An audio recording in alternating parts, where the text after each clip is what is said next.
ടി.വി.കെ എന്ന വിജയുടെ പാർട്ടി വെറുമൊരു ഉഡായിപ്പ് പാർട്ടിയാണെന്ന് ജനങ്ങൾ തന്നെ ഇപ്പോൾ പറയുകയാണ്, അല്ലെങ്കിൽ മാധ്യമങ്ങൾ തന്നെ ഇപ്പോൾ പറയുകയാണ്. അതായത് ജനങ്ങളുടെ മുന്നിൽ പാവമെന്ന് കാണിക്കാൻ വേണ്ടി ടി.വി.കെയുടെ എം.എൽ.എ നടത്തിയ ഓരോ ഉഡായിപ്പുകളുമാണ് ഇപ്പോൾ പുറത്തേക്ക് വരുന്നത്. ഉഡായിപ്പുകളെന്ന് പറയാൻ പറ്റില്ല, ജനങ്ങളുടെ മുന്നിൽ ഒരു ശ്രദ്ധ പിടിച്ചു പറ്റാൻ വേണ്ടി കാണിച്ച ഒരു പ്രവൃത്തി, അത് കയ്യിൽ നിന്ന് പോയി എന്നതാണ് യാഥാർത്ഥ്യം. ദരിദ്രനായ എം.എൽ.എ എന്ന് വാഴ്ത്തപ്പെട്ട ടി.വി.കെ എം.എൽ.എ സെന്ത്രൽ കുമാർ കോടീശ്വരനാണെന്ന് വെളിപ്പെട്ടതോടെ ജോസഫ് വിജയന്റെ പാർട്ടിയുടെ മറ്റൊരു മുഖം കൂടി അടിഞ്ഞു വീണിരിക്കുകയാണ്.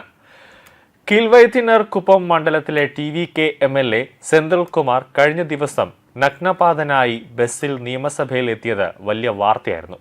ദേശീയ മാധ്യമങ്ങളടക്കം പാവപ്പെട്ട എം.എൽ.എ ആണെന്ന് വാഴ്ത്തപ്പെടുകയും അങ്ങനെ വാഴ്ത്തിപ്പാടുകയും ഒക്കെ ചെയ്തുകൊണ്ട് വലിയ വാർത്തകളൊക്കെ കൊടുത്തിരുന്നു.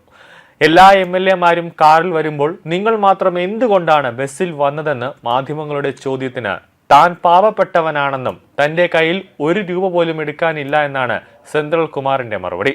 എന്നാൽ സെന്ത്രൽ കുമാറിന്റെ എളിമ വെറും ഒരു ഷോ ആണെന്നും സഹതാപം പിടിച്ചു പറ്റാനുള്ള ശ്രമമാണ് ഇതെന്നും ഇപ്പോൾ പുറത്തുവരുന്ന റിപ്പോർട്ടുകൾ സൂചിപ്പിക്കുകയാണ്.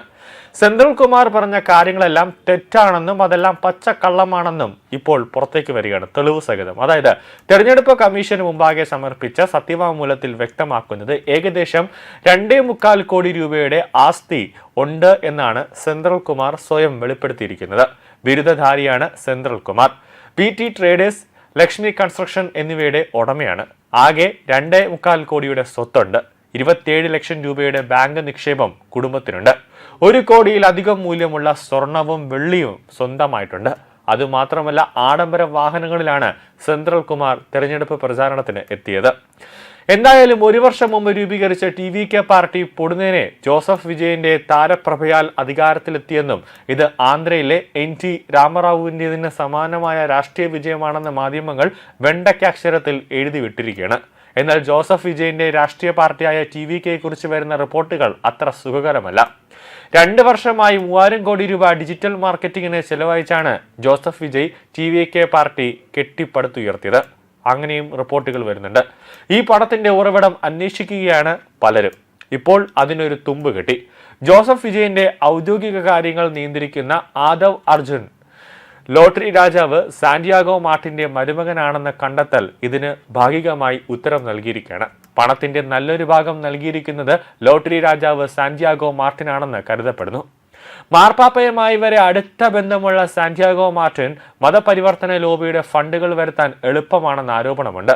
മതേതര മുഖം കാട്ടി പ്രത്യക്ഷപ്പെട്ട ജോസഫ് വിജയ് കഴിഞ്ഞ ദിവസം സനാതനധർമ്മം തുടച്ചു നീക്കണമെന്ന് കഴിഞ്ഞ ദിവസം ഉദയനിധി സ്റ്റാലിൻ കുറ്റപ്പെടുത്തിയപ്പോൾ അതിനെ എതിർക്കാതെ കൈകൂപ്പിയിരുന്ന വിജയെ ദ്രാവിഡ പാർട്ടികളുടെ അതേ ലെവൽ പിന്തുടർന്ന് സനാതനധർമ്മത്തെ അനുകൂലിക്കാത്ത വ്യക്തിയാണെന്ന് കരുതപ്പെടുന്നുണ്ട്. ടി.വി.കെയും വിജയും ഡി.എം.കെ പോലെ സനാതനധർമ്മത്തെ അധിക്ഷേപിക്കുക അല്ലെങ്കിൽ ആക്ഷേപിക്കുന്ന തരത്തിൽ കൂട്ടുനിൽക്കുന്നുവെന്ന് ഇപ്പോൾ തന്നെ തമിഴ് ജനതയ്ക്ക് മനസ്സിലായി. അതായത് വിജയ്ക്ക് വോട്ട് ചെയ്തത് തെറ്റായിപ്പോയി എന്നൊരു തോന്നൽ ഇപ്പോൾ തമിഴ് ജനതയുടെ മനസ്സിലുണ്ട്. ഇവാഞ്ചലിസ്റ്റുകളും ഏറ്റവും അധികം വെറുക്കുന്ന ഒരു വാക്കാണ് സനാതനധർമ്മം. ഹിന്ദു മതത്തിന് എതിരാണോ വിജയ് എന്ന സംശയം ഉയർത്തുന്നതായിരുന്നു ഈ സന്ദർഭം. ഇതിന് പിന്നാലെ സനാതനധർമ്മം ഇല്ലാതാക്കാൻ ഞങ്ങളും രംഗത്തിറങ്ങിയിരിക്കുന്നുവെന്ന് ടി.വി.കെ എം.എൽ.എ മുസ്തഫയുടെ പ്രസ്താവനയും വിവാദമായിരിക്കുകയാണ്. ജോസഫ് വിജയന്റെ സമൂഹ മാധ്യമ പ്രചാരണത്തിനും തെരഞ്ഞെടുപ്പ് തന്ത്രങ്ങൾക്കും ചുക്കാൻ പിടിച്ച ജോൺ ആരോഗ്യ സ്വാമി ഒരു കടുത്ത ക്രിസ്ത്യൻ ഭക്തനാണെന്ന് തെളിഞ്ഞിരിക്കുകയാണ്.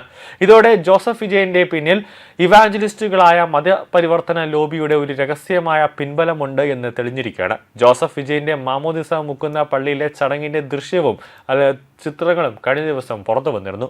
അതായത് ഡി.എം.കെ പോലെ ടി.വി.കെയും സനാതനധർമ്മത്തെ നശിപ്പിക്കാനാണ്, തമിഴ്നാട്ടിലെ ക്ഷേത്രങ്ങളെല്ലാം തന്നെ തകർത്ത് തരിപ്പണമാക്കാനുള്ള ഒരു അജണ്ടയുടെ ഭാഗമായി ഇവർ ഒന്നിച്ച് പ്രവർത്തിക്കുന്നു എന്നതിൻ്റെ ഒരു തെളിവുകളാണ് പുറത്തു വന്ന ചിത്രങ്ങളെന്നാണ് തമിഴ്നാട്ടിലെ ജനങ്ങൾ തന്നെ ഇപ്പോൾ പറയുന്നത്.